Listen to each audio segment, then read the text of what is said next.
The process of choosing the right franchise for you is a very challenging one. Some franchisees, it might be a process that takes them months. Others, it's a process that takes them years. And even if it takes them years and they've done everything that they thought they could to learn about the different options, they still may not get all of the information that they need to make the right decision for them. So it is quite normal that once you have chosen your franchise, from that moment on, after you sign that franchise agreement, it is very normal that you start wondering, is this the right franchise for me? And especially so after you open that first unit and you really truly get to experience the franchise life, or should I say the franchisee life, those questions come running quite very quick. And the moment that you see your franchise consultant that was there with you throughout your opening process, supporting you, the moment that they turn around and say, okay, you are ready, you're running, you're open, you're good to go. Well, I'm leaving and call me if you need anything. And they probably have not stepped outside of your building before you go into maybe a tiny panic mode. So it is quite normal. And the reality is that it is important that you answer that question for yourself as quickly as possible. How can you tell if you have the right franchise for you?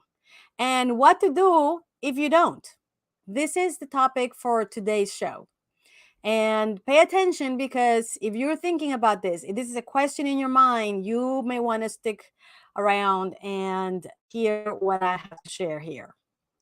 So, first of all, it is important that we clear that every franchise is different. Not bad, not good, just different. Now, there are a few exceptions. There are some franchises that may not be as good, but large majority are just different. And in ways that as a franchisee, you really need to be clear and aware for you to then be able to determine whether you have the right one for you. Every franchise level of effort and support that is needed to operate is different. The unit economics of every franchise in business model is different. Even within the same industry, there are brands that have a different unit economics and different level of effort. And so you need to be clear on this. And because of this, and these are things that you may have not known or understood completely when you made the decision, it is normal to question yourself, especially after you have made the choice of the brand, or especially after you have opened it. So that's what we're going to focus on today. How can you determine if it's the right franchise for you, and the reasons that you will think that it may not be, and what you can do about it? So, first of all, there are several reasons why you think it's not the right franchise for you. First, you think that it has less volume or revenue or sales than you thought. Another reason would be that it has less profits than you thought. Another one is because it appears to be a lot more work than you thought it was going to be. Or maybe you realize that it's a lot more challenging than you thought it was going to be. And the last one is you wanted to grow like you wanted, or you thought you would be able to, and now you realize you are not able to. So let's explore each and every one of those reasons.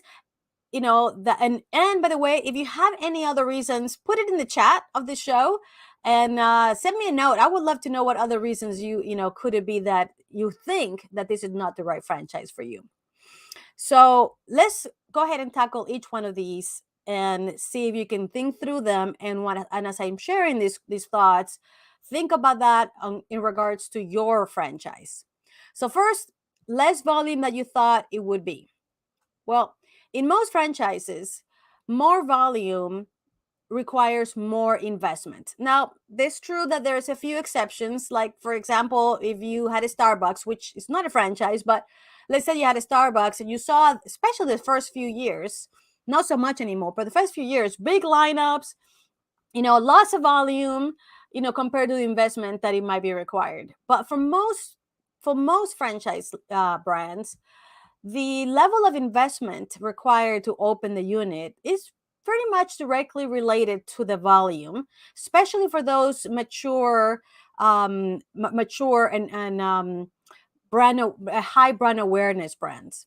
And so, here's where, you had to understand that if you wanted to have a business that had a much higher volume that you realize you have, then maybe the investment that it was required in that particular brand was not what you thought. Because if you look at, for example, a brand like a Subway, the investment required for it is much lower than is required to have a brand like a Dairy Queen, and the volume directly is reflected on that.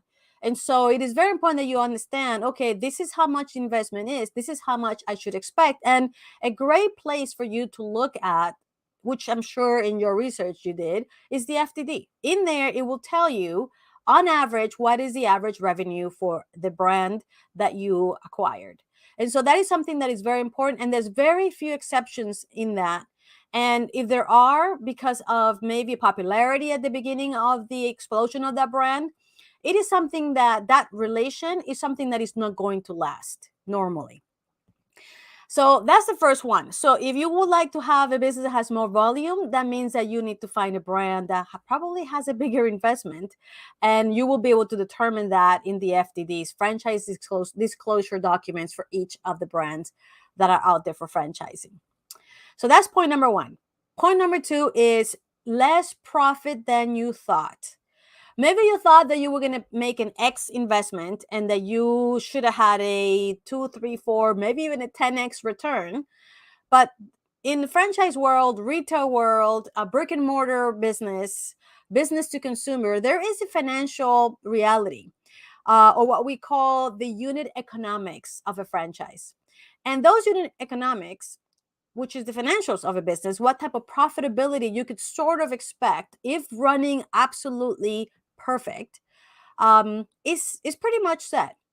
And while you may not be able to fully see all the details in the franchise disclosure document, you do have access to talking or chatting with fellow, other franchisees in the brand, even before you make the decision, to inquire about what are the unit economics for that business. For you to be able to determine that, you needed to understand profit and loss statements, financials, break evens, and so forth, so on, so that you were clear that when you're making X investment, you're going to make X, or Y profit. And maybe you didn't do that that due diligence. Maybe you didn't know how to do that due diligence, but that is the reality. And so if this is one of your concerns, you can still do the research, find out from your fellow franchisees, especially the great operators, what is the level of profitability that they are able to acquire based on the revenue.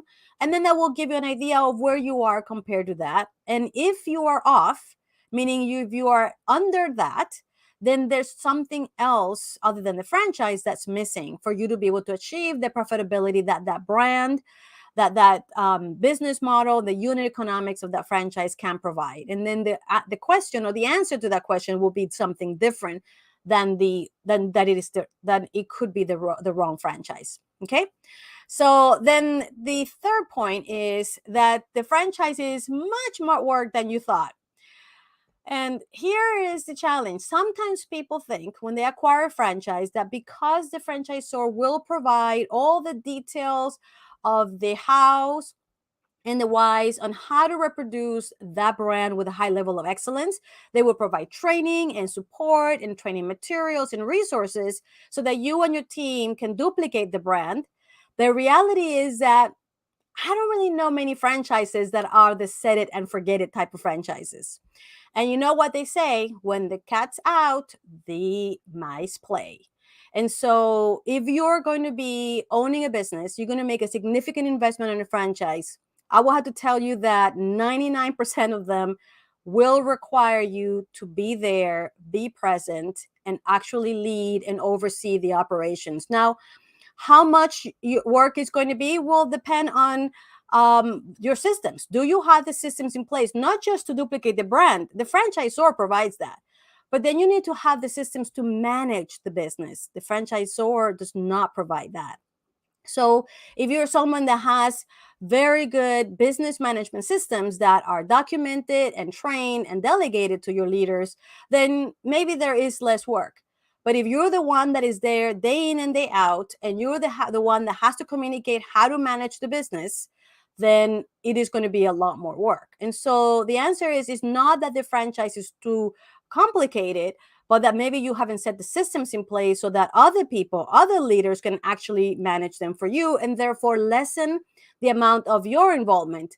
But it's not going to be zero. If you want to have a profitable business, you must be involved. Otherwise, you are not going to achieve the revenue and even less profit than you actually desire out of the investment that you made. So just need to be aware of that. Now, point number 4 is, it is more problems than you thought. And I had to tell you that in the past 2 or 3 years, OMG, yes.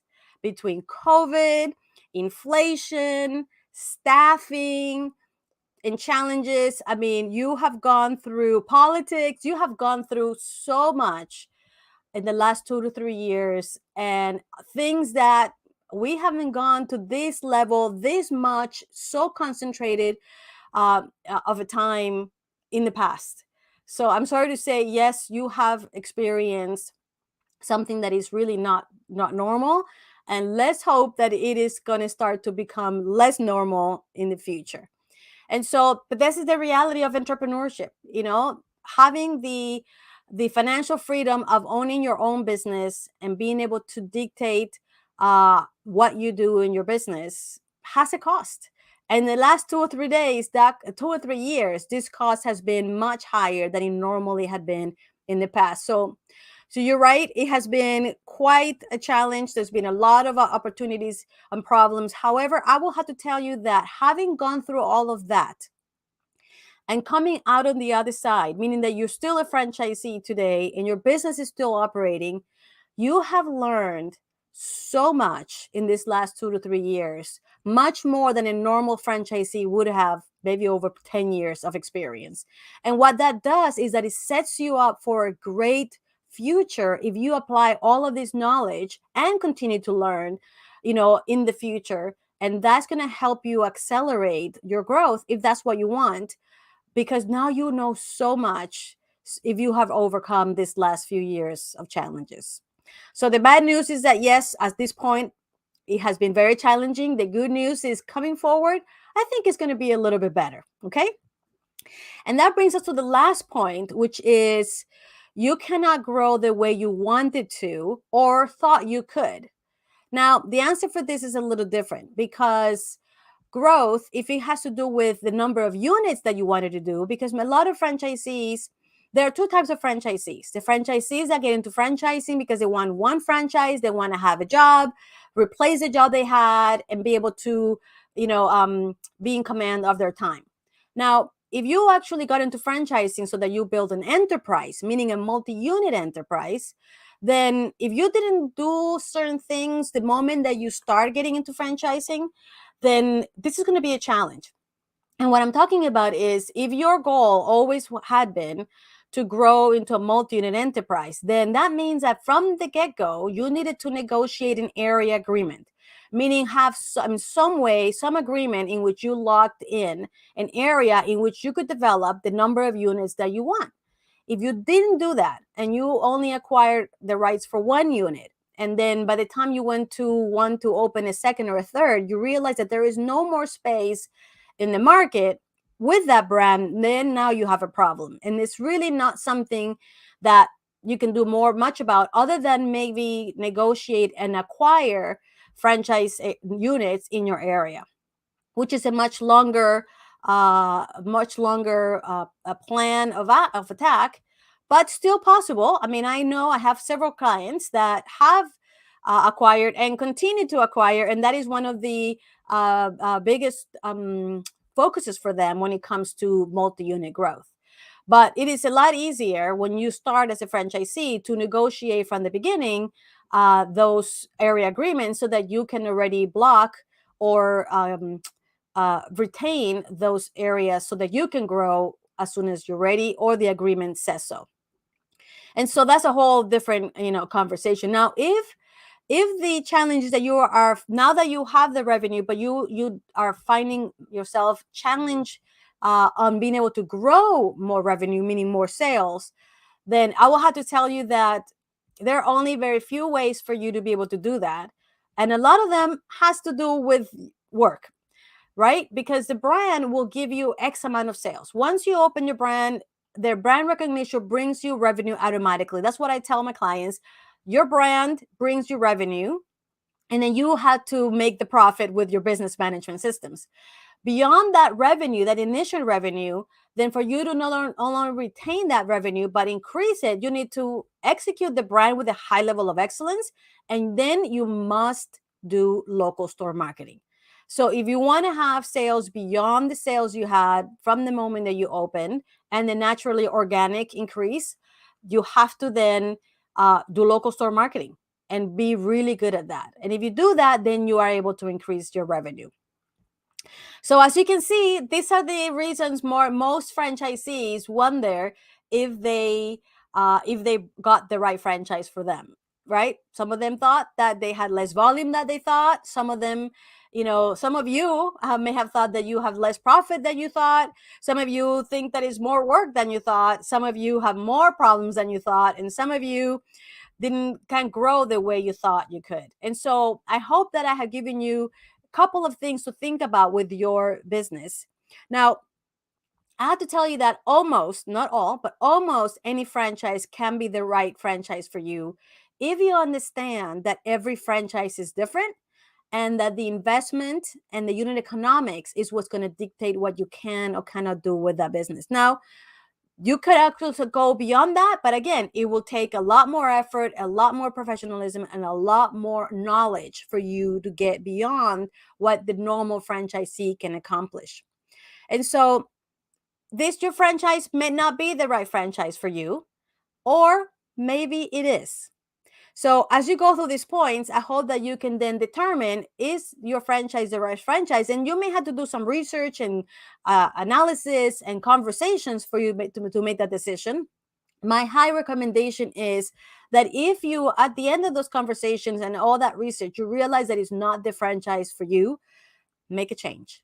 Because this is something that you're going to be doing for a long time in your life. And one of the things that I always say is that if you're going to get into franchising, you really have to love it. And that includes loving the brand that you're in. So if it's not the right one, make a change. But if you find out that it is the right one, and maybe the issues that you're finding with it has to do with your knowledge, your skills, your tools, then focus on it and do something about it. And there are lots of people and lots of things out there that can help you. So one of the things that you can do is reach out to us. That is what here we are doing at the American Franchise Academy. For those franchisees that have the right franchise for them, that probably have opportunities because they're not maximizing the potential that it has. But what you need is that business acumen, those business management tools that will allow you to run it with a little bit easier, a little bit better, and definitely a lot more profitable. That is where we can come in and help you out. So if this is something that interests you, we invite you to come over and visit our website at theamericanfranchiseacademy.com and learn about what we do. And then hopefully, if there's something that we can do to help and support you in your dream of business ownership and becoming a multi-unit enterprise, that we can help you in that journey. Thank you for being with me in this week's show. I hope to see you next week, same time, same place, where we can give you tools, information, and knowledge so that you can be successful in your business. See you next week.